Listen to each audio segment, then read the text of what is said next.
Donc, bienvenue à l'interview de ce soir. Bienvenue à tout le monde.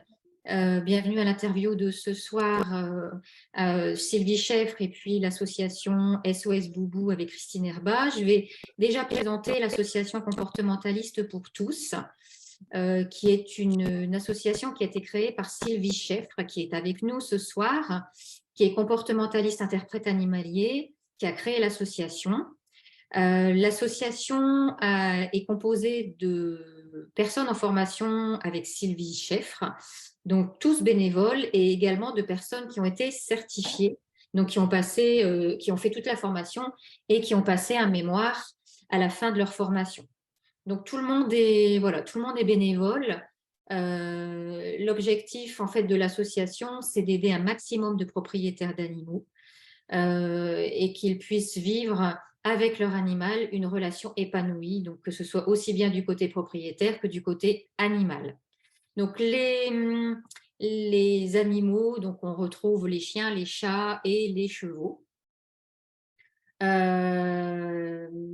L'objectif de l'association, c'est aussi d'aider d'autres associations qui soutiennent qui soutiennent les animaux, la protection animale. Donc il y a des associations comme ce soir SOS Boubou, et il y a aussi des refuges et d'autres associations comme celle de Salima au Maroc.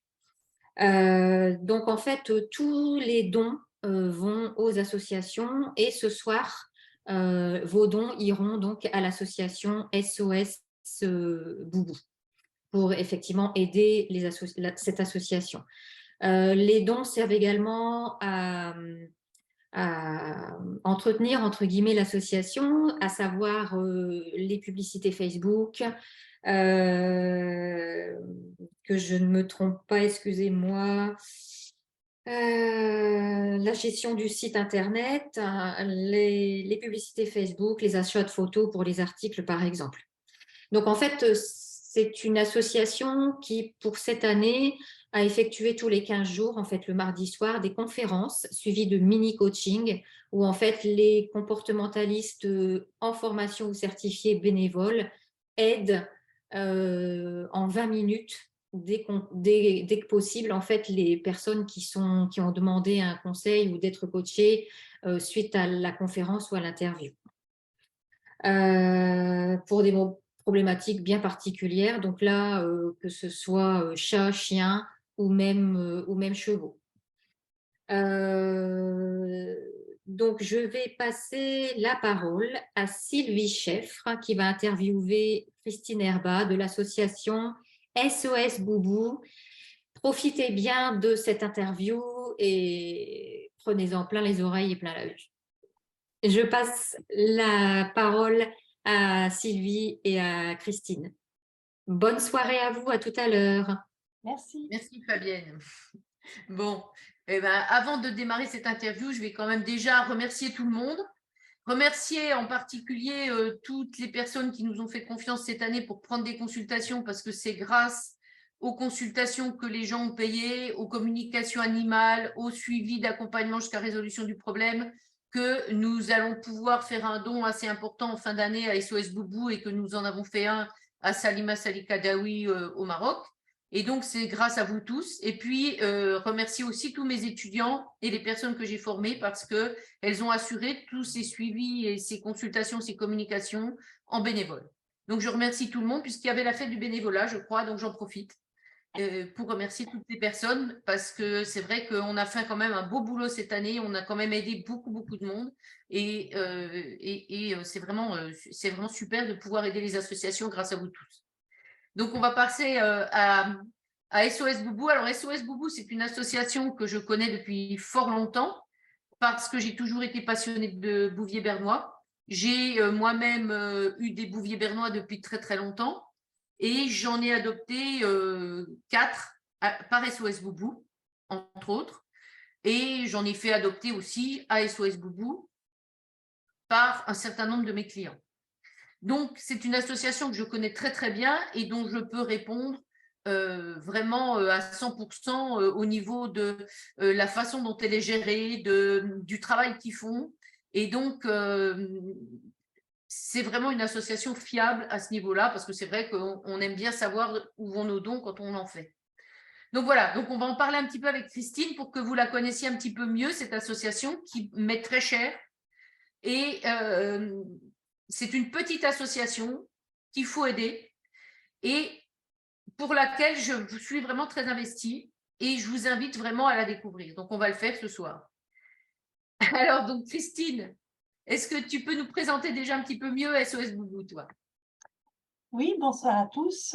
L'association SOS Boubou, c'est une association qui gère, enfin, qui s'occupe essentiellement de tous les bouviers suisses, que ce soit les bouviers bernois, les grands bouviers suisses, les bouviers d'Amplebourg, je ne sais jamais comment ça se prononce, et l'Appenzell.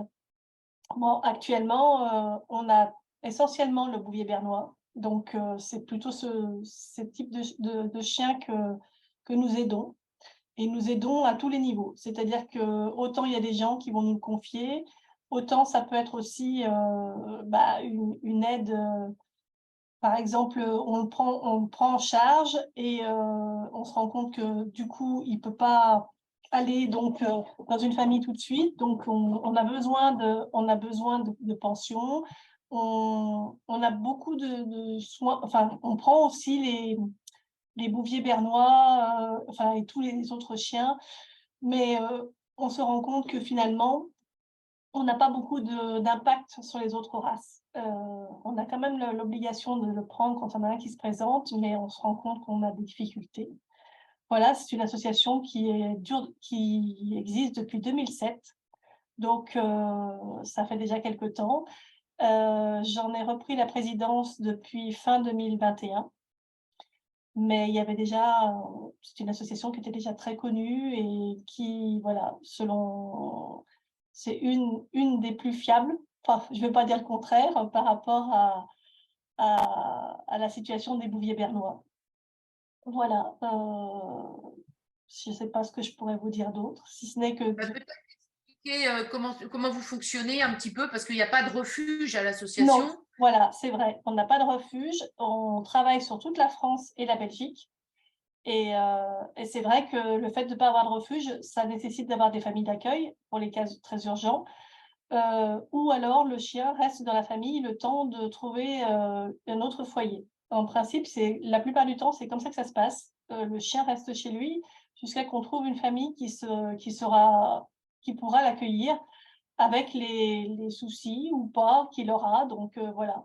Et ce problème de ne pas avoir de refuge, des fois, ça peut nous porter un petit peu, ça nous gêne un petit peu de ne pas avoir de point d'attache par rapport à justement des situations qui sont un peu compliquées et où les chiens doivent partir assez rapidement. Donc, les familles d'accueil, c'est sûr qu'elles jouent un très bon rôle. Par contre, parfois, on ne peut pas toujours les mettre en famille d'accueil tout de suite. Donc, il arrive aussi qu'ils partent aussi en pension éducative parce que ce sont des chiens qui ont soit mordu, soit eu des troubles de comportement.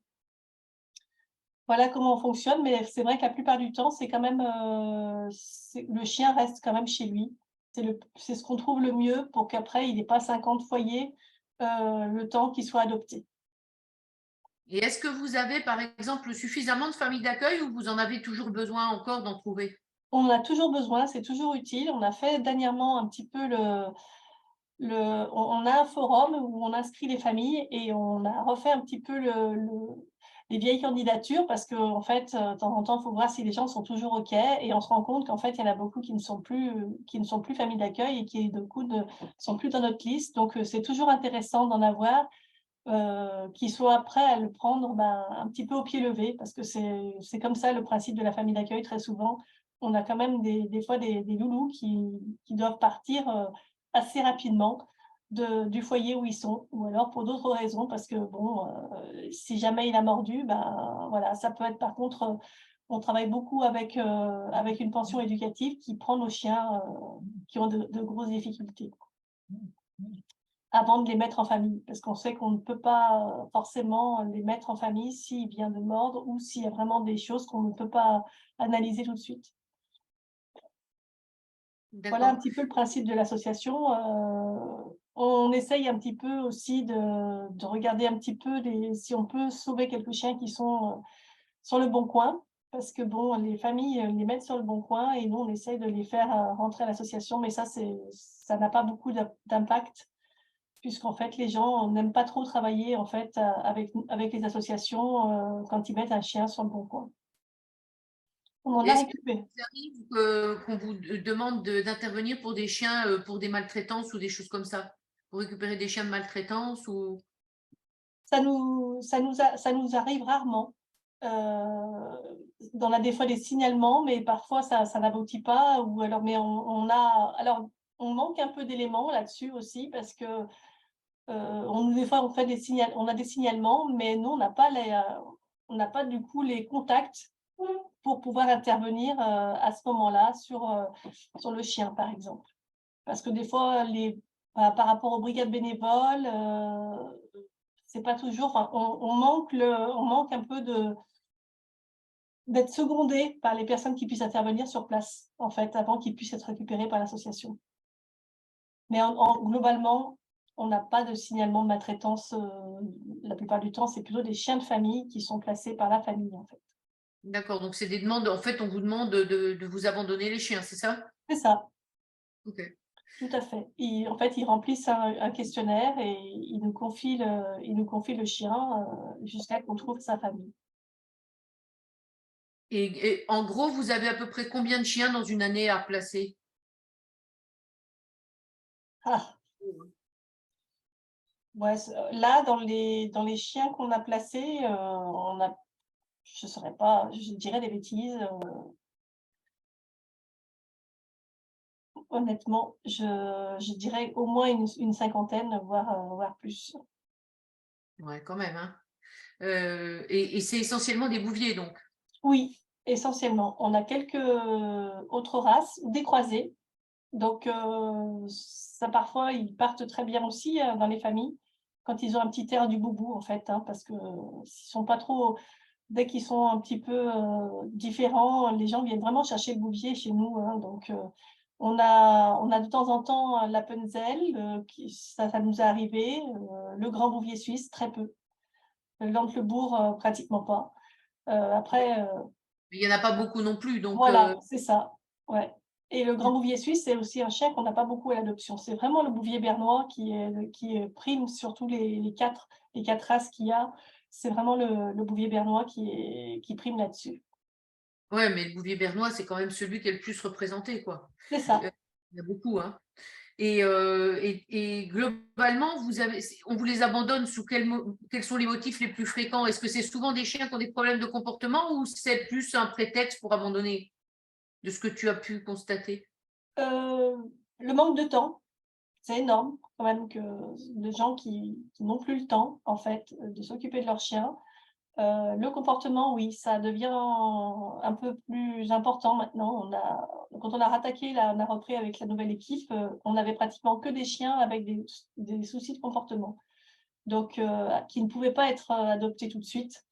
Et du coup, c'est vrai que c'était compliqué de dire oui à tout le monde, parce qu'il faut savoir que les pensions, elles ont un certain coût mensuel et on ne peut pas tous les prendre, sinon on mettrait vite la clé sous la porte. Donc, après, on a aussi des chiens qu'on prend et qui ont découvert des pathologies ou des soucis de soins.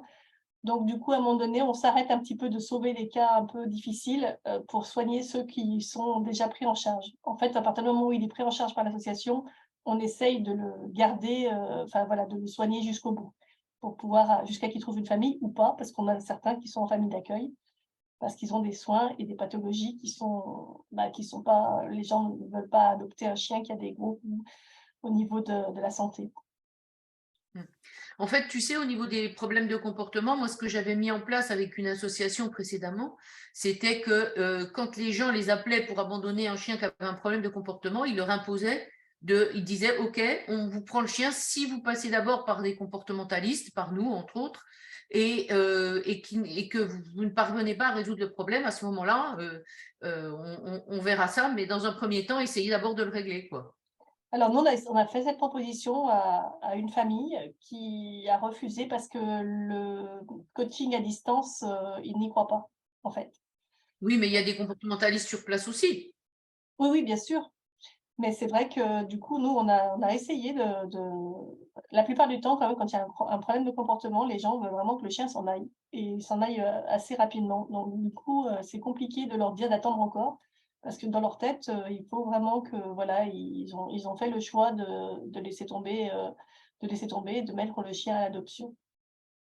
Bah, heureusement quand même que ce n'est pas le cas d'un certain nombre, parce que tous nos clients, c'est des gens qui ont des problèmes de comportement. Leur chien leur pose des problèmes de comportement, et crois-moi, nous, on en récupère un certain nombre, heureusement. Oui, heureusement, oui, c'est sûr. Oui. Et franchement, nous, pratiquement tous ceux qu'on prend, on résout les problèmes, hein. Donc, et heureusement, il y a des gens quand même qui y croient et qui nous font confiance, et, et, et donc on peut aider. Mais c'est vrai que bon, maintenant, d'un autre côté, quand les gens ont vraiment décidé de se débarrasser de l'animal, je ne suis pas sûre que ce soit une bonne solution de leur forcer la main pour qu'ils le gardent. Parce C'est que ça. parfois, Mm. c'est mieux pour l'animal de trouver un foyer dans lequel il va être aimé, et plutôt que de forcer des gens qui n'en veulent plus, quoi. Donc c'est toujours délicat, c'est sûr, hein. C'est ça. En fait, déjà dans leur tête, c'est déjà, ils n'ont pas prévu l'option d'essayer de faire quelque chose. Alors certains, oui, arrivent avec déjà des expériences en disant ils ont eu des expériences qui ont raté, mais qui du coup ne sont plus prêts à s'investir. Bah, aussi sur le côté financier, on a aussi des fois les gens après qui rencontrent ce problème-là et qui disent que bon, ils ont trop donné et ils n'ont pas d'autre solution. Ça malheureusement, ça arrive aussi. Mais c'est vrai que dans les motifs d'adoption, ça peut être des changements de situation professionnelle, des gens qui s'en vont et qui ne repartent soit en appartement, soit à l'étranger. Ça, c'est un cas aussi d'adoption. Après, on ne partage pas forcément toujours l'avis, mais bon, nous, on n'est pas là dans le rôle de juger le motif Bah qui oui. laisse le chien. Et on est là pour se dire, bon, voilà, on va aider cet animal qui cherche une famille à nouveau. Et vous les gardez longtemps en moyenne dans l'association, ou vous arrivez quand même à les placer assez facilement, en règle Ça, générale? Il y a toujours des cas particuliers. oui, c'est ça. La plupart du temps, si le chien, voilà, il coche un peu toutes les cases, si je puis dire, hein, qu'il n'a pas trop de soucis particuliers, ça peut se faire très vite. Puisqu'en fait, tout dépend après des. Alors, si on a un forum où on inscrit toutes les familles s'inscrivent avec des critères différents. Certains veulent un mâle, une femelle, d'autres n'ont pas de choix particulier. Mais par contre, il faut qu'il soit. Enfin, à partir du moment où on a trouvé la famille, il y a des moments, il y a des chiens qui ne correspondent pas aux familles qu'on a enregistrées et du coup, on fait une annonce. Et là, c'est là qu'effectivement, on a d'autres demandes et que du coup, ça peut mieux correspondre aux besoins du chien. Parce que nous, on regarde d'abord les besoins du chien pour que la famille, effectivement, voilà, pour qu'il trouve vraiment la famille qui va lui correspondre.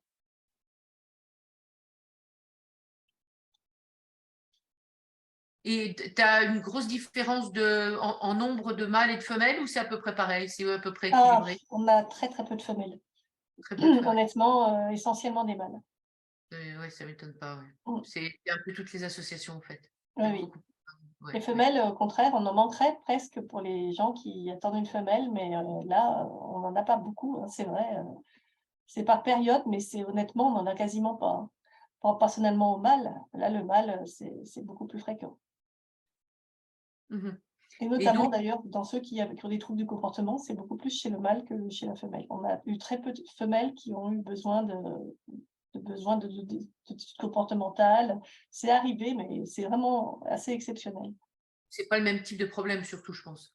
Mm. Oui, tout à fait.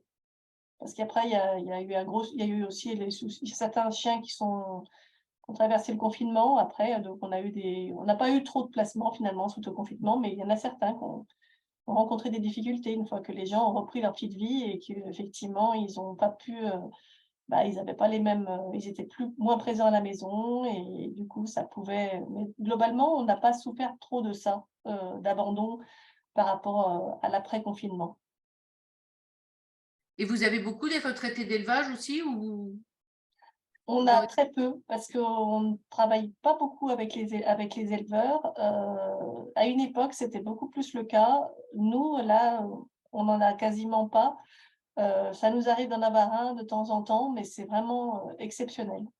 je pense qu'après, on n'est pas les seuls hein, au niveau des associations et je pense que voilà, certains doivent peut-être travailler plus avec d'autres associations. Nous, actuellement, on n'a vraiment pas beaucoup de clients au niveau des éleveurs et il y en a très peu qui viennent vers nous. Malgré qu'on a essayé d'être présent à la nationale d'élevage. Mais voilà, après, c'est un choix qu'ils doivent faire. Sur quels critères, je ne sais pas. Mais on n'a pas beaucoup de placements au niveau des réformes d'élevage. Et au niveau de vos dépenses, quelles sont un petit peu les grandes masses? C'est beaucoup des frais vétérinaires, des frais de pension. Qu'est-ce que vous avez comme type de frais, essentiellement? Le type des frais et le plus gros morceau, c'est la pension et les frais vétérinaires. Donc, pour les chiens qui sont en famille d'accueil et qui ont besoin de soins. Donc là, c'est un poste qui est assez important. Et la pension est un gros poste aussi également. On a eu pardon. On a eu quand même des moments où effectivement on avait quand même plusieurs chiens en pension et du coup c'est là le plus gros budget. Après normalement ils sont censés sortir, donc en fait voilà, quand il y en a un qui rentre en principe voilà, on essaye d'attendre qu'il y en ait un qui sorte pour pouvoir en faire rentrer un autre dans la mesure du possible. Mais voilà, c'est surtout ces postes-là et les frais vétérinaires, bien sûr, qu'on essaye de... Parce que là, par exemple, on a rentré un chien qui a des soucis au niveau des oreilles, qui nécessitera certainement peut-être une opération ou pas. Et là, ça nous demandera forcément de faire... Déjà, on a un scanner obligatoire qui se monte forcément, c'est assez coûteux. Et donc, on est obligé quand même, du moment qu'on l'a pris en charge, on va le soigner jusqu'au bout, de façon à lui améliorer sa vie, même si on ne peut pas complètement lui rendre ses oreilles. Et par exemple, pour les familles d'accueil, c'est vous qui assurez au niveau financier Oui, on assure tout, y compris les croquettes. D'accord. Donc, voilà. S'il y en a parmi vous ce soir qui sont tentés pour faire famille d'accueil pour SOS Boubou, bah, vous les contactez et puis ils ont toujours besoin. Donc voilà. Ok, donc au niveau des frais, l'essentiel c'est vétérinaire et pension. Oui, c'est ça. Okay. Et donc, vous avez au niveau des dons, vous avez suffisamment de dons ou bon, je pense que vous n'avez pas de financement autre que les dons. Non, on ne vit que des dons en fait. Donc là, on relance toujours un petit peu en fin d'année parce que bon, c'est quand même les dons sont déductibles des impôts. Pour les gens qui payent des impôts, c'est toujours ça permet de faire une déduction fiscale. À cette époque de l'année, c'est vrai qu'on relance toujours parce que bon, on doit redémarrer après une nouvelle année avec un certain budget. Donc voilà. Alors, puisqu'on est sur les dons, nous, ce soir, évidemment, on va faire un don à l'association, ça, je te l'avais dit, et on va le faire, c'est Agathe, notre trésorière, qui va se charger de ça. Donc, nous, on a décidé au niveau du bureau de faire un don de 1 000 € ce soir à SOS Boubou.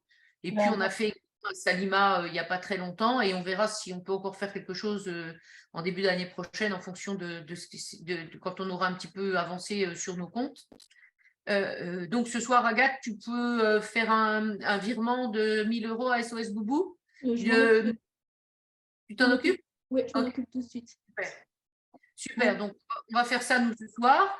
Et en même temps, je vais en profiter pour faire une proposition à toutes les personnes présentes ce soir. Et Bertrand, si tu veux bien, tu enverras un mail à tout notre fichier de l'association pour les informer de ça. Et on va faire aussi une opération pour essayer d'aider SOS Boubou à recueillir plus de dons.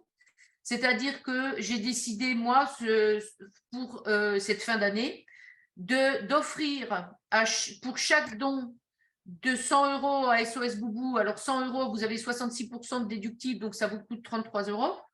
Pour chaque don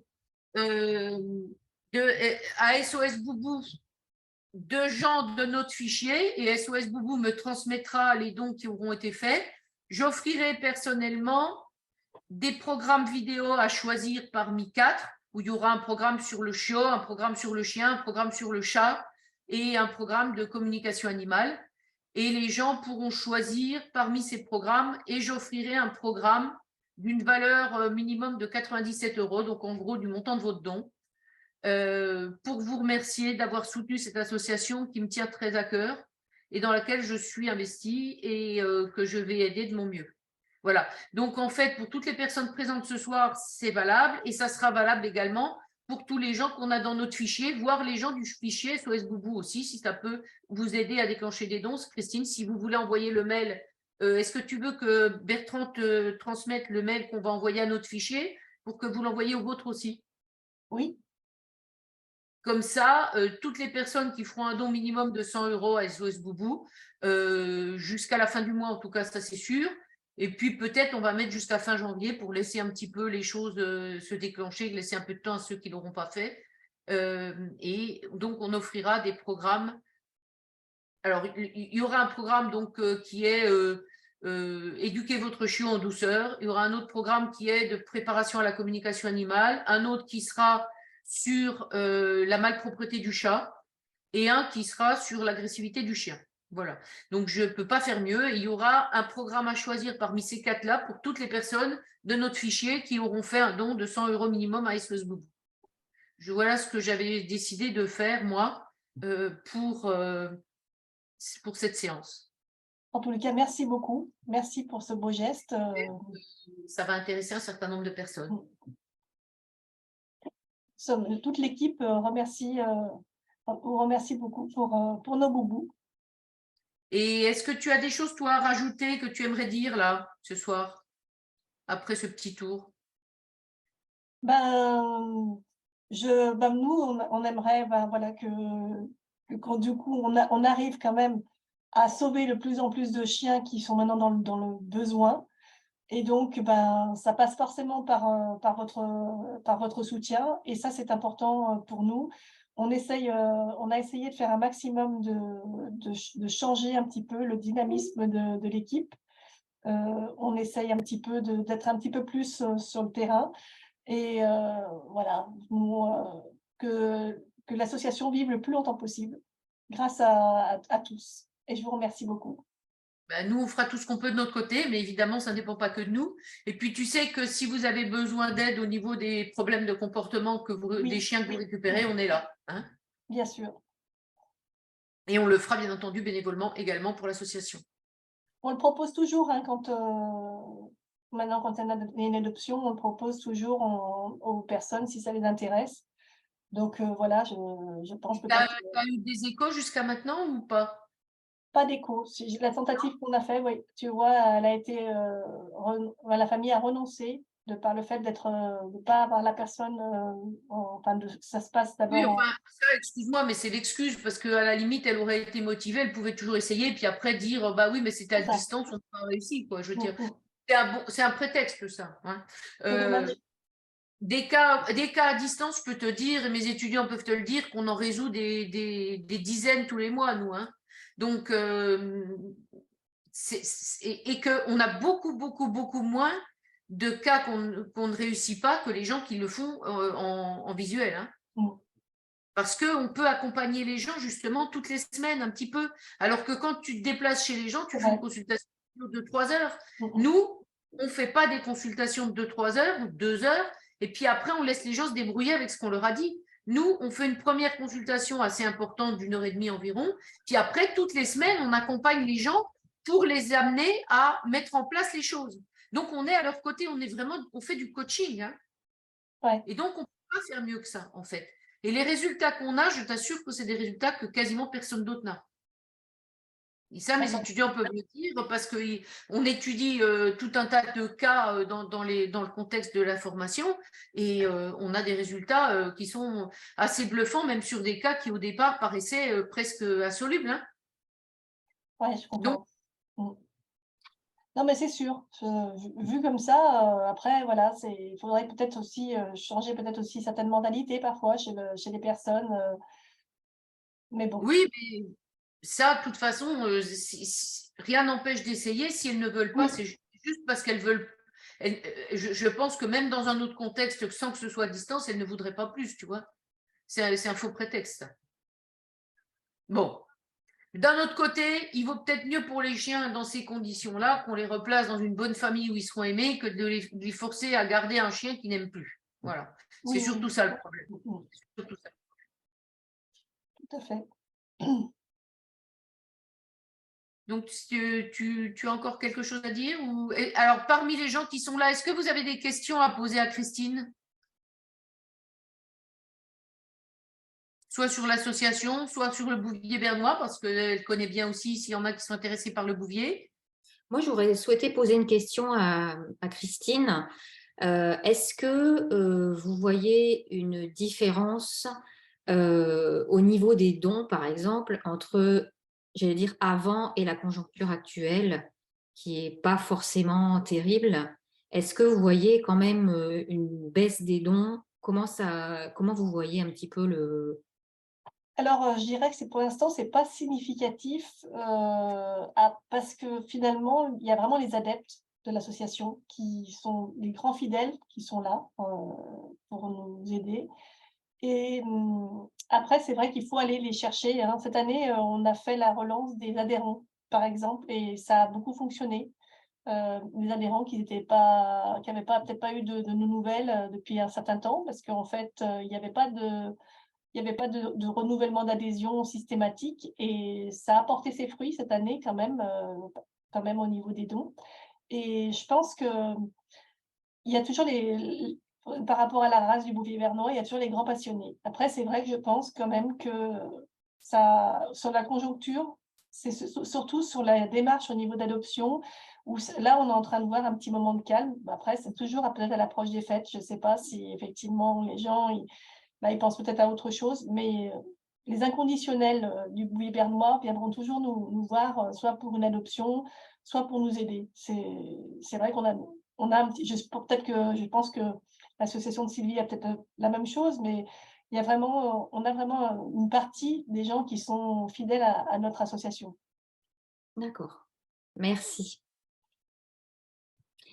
Du coup, est-ce qu'il y a d'autres personnes qui ont des questions à poser à Christine ou à Sylvie? Alors moi, je veux faire quand même une petite précision, c'est que vous savez que ce soir, on va faire aussi en cadeau de Noël, par tirage au sort, on va offrir des dons aux personnes, enfin des dons, des consultations gratuites, communication animale et programmes vidéo, et il y aura un tirage au sort parmi les personnes qui sont là ce soir. Donc, on fera ça. Je veux bien préciser pour vous dire que ça n'a rien à voir avec ce que j'ai dit par rapport aux dons à SOS Boubou. Il y a les deux choses, hein. Il y aura à la fois ce qu'on vous avait dit, c'est-à-dire on offrira un certain nombre de choses aux personnes présentes. Ça, ce sera notre cadeau de Noël. Et puis, pour ceux qui feront un don à SOS Boubou, ça sera un autre cadeau qui sera des programmes vidéo à choisir également. Voilà, c'est deux choses différentes. Je ne voulais pas qu'il y ait de confusion, donc je préfère préciser. D'accord. Merci Sylvie. Merci Christine. Ah, j'ai entendu un son. Est-ce qu'il y a quelqu'un qui veut poser une question? Ou est-ce que c'est clair pour tout le monde? Ok. Voilà. Bon. Merci Sylvie, merci Christine. Et puis, que l'association SOS Boubou puisse continuer le plus longtemps possible pour sauver tous les boubous possibles et leur amener une joie et une paix, qu'il soit, voilà, une tranquillité. Oui, merci Christine. Je me demandais combien de temps à peu près, quand vous avez des problèmes de comportement, vous devez mettre les bobos en pension éducative? Entre 2 et 3 mois. Ah.